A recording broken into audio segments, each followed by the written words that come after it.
Hey guys, today we're going to solve the puzzle of Angkor Wat's stonework.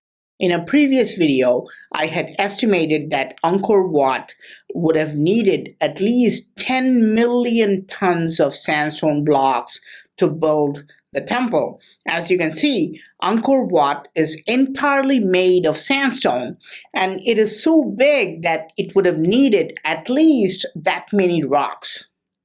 But there's a fundamental problem with this. If you look at the quarry sites of Angkor Wat, we can be sure that 10 million tons of rocks were not removed from here. And experts confirm there are no other sandstone quarries nearby from which the rocks have been taken. So, where did ancient builders magically get these sandstone blocks from? If you watch till the end of the video, you will know. So that's where the tourists are. That's where the main temple is. This is almost the edge of the temple, but this is where all the information is. So you can see these blocks of sandstone. This is what the entire temple is made of. Okay, so these are the sandstone blocks that made the temple, and you can see a bunch of them here. But you see those rocks there. That's where it gets really interesting. Can you see the difference between that rock and this rock? This is sandstone, but that's not sandstone. I think that's volcanic basalt. That's Cambodians call this lava rock. You see how porous it is. Let's go take a look and see how this was used. These rocks cannot be put as front pieces of a temple, right? Because you see how porous they are and how rough they are. If they are carved, this is not going to look good. But why do you see these huge rectangular blocks, right? You can see how many blocks here, right? And this entire area is full of these quote-unquote lava rocks, right? So, but these rocks were also used in the construction of the temple. So let's go take a look and see where these were used. We are on the other edge of the temple, and you can see tourists and tour guides walking into the temple. But remember, the information is always in places where people do not look. So I start exploring the woods nearby. Normal people do not venture into this area. And you can see something very exciting. The Angkor Wat temple is not only protected by a moat, but it has a giant compound wall. Not only now, even 1,000 years ago, most people would not visit this area, but this giant temple is protected by a 16-foot wall on all four sides. But the most important feature is the material used here.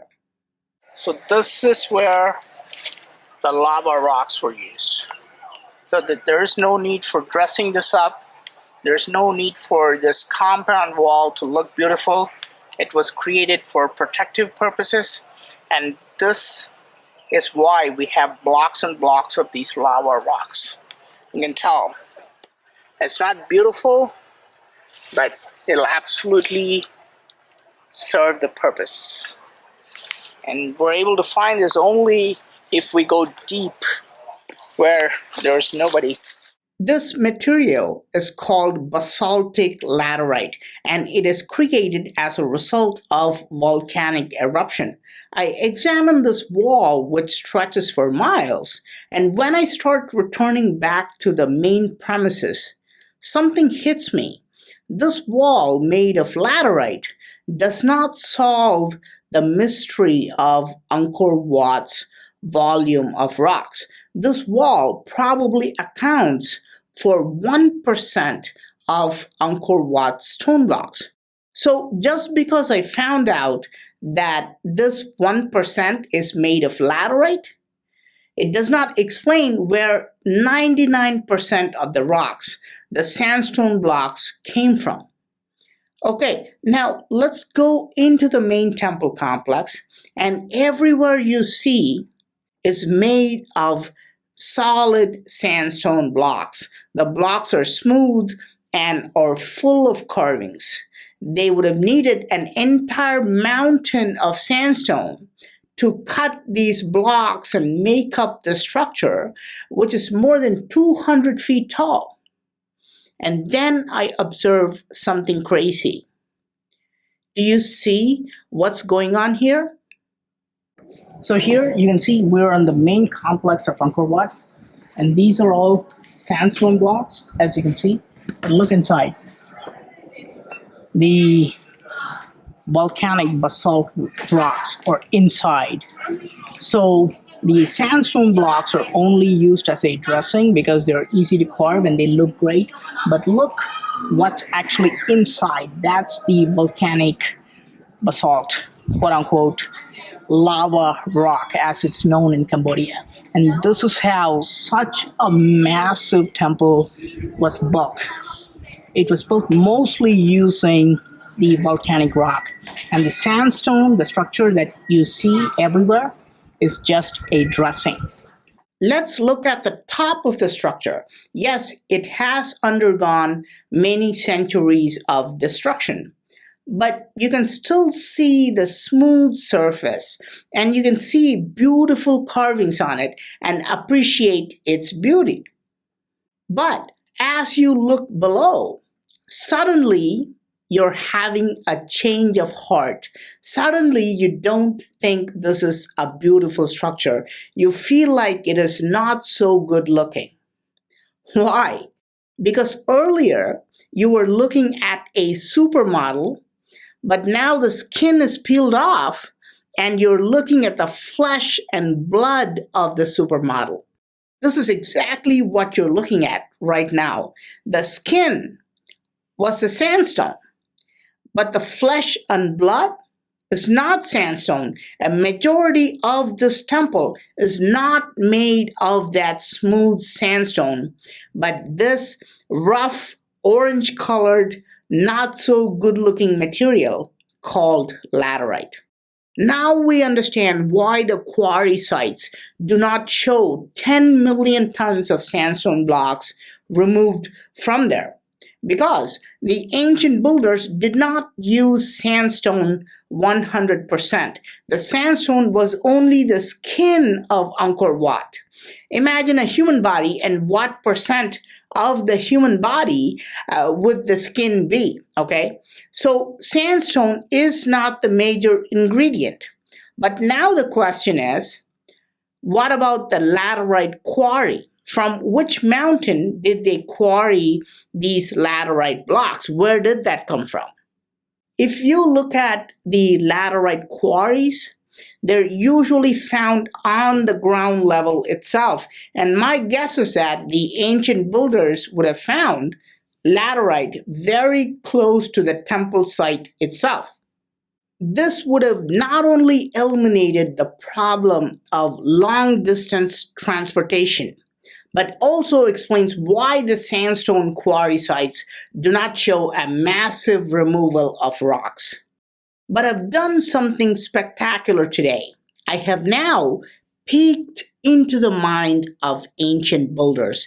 Ancient builders wanted us to think the entire temple is made of beautiful sandstone blocks. You have already seen 6 videos about Angkor Wat on my channel, and you would have also thought the same. Ancient builders wanted to fool us. They only used sandstone blocks as an outer covering. The sandstone is smooth. You can carve on it and it will look good. But sandstone is not available locally. It is found 30 miles away from Angkor Wat. So they filled up the insides with laterite, which was available locally. It is rough, it looks ugly, It cannot be carved, but it's basically used like filling material, like modern day packing peanuts, and then completely dressed with sandstone on the outside. And ancient builders must have thought that visitors will never venture into the woods and observe these remote walls. This is why they put laterite rocks here. Had they known that some crazy guy would come and explore this area many centuries later, they would have dressed this wall with beautiful sandstone blocks and then made carvings on every inch of this wall also. So, is the temple made of just sandstone and laterite? No, there's yet another secret ingredient inside. If you open up the temple, outside you will see sandstone blocks. Inside you will see laterite blocks. But if you open that, you will see something pouring out. What is that? Sand. Yes, sand. In a previous video, I showed you how the moat was constructed around the temple with a perimeter of nearly 3.5 miles and a depth of 12 to 25 feet. Where did such a huge volume of sand removed from this place go? It was conveniently dumped in the center where the temple is. So ancient builders were doing something ingenious. On one hand, they were creating a moat. On the other hand, they got all the dirt they needed to build the Angkor Wat. A massive flat-top pyramid exists inside, completely made of sand. First, the core structure was made of sand, and it would have been interleaved with laterite blocks for stability. Remember, I told you that laterite was like flesh and blood. The sand was the skeleton. After that, the laterite blocks were added, and the sandstone blocks were added finally as the outer skin. And the carvings are the makeup, which ultimately makes Angkor Wat look so beautiful. One thing is clear, this temple was not built by primitive, unsophisticated people. This kind of complex engineering needs extraordinary intelligence. They knew exactly what materials to use, where to use them, how to put them together, how to package it, and deliver it as a masterpiece.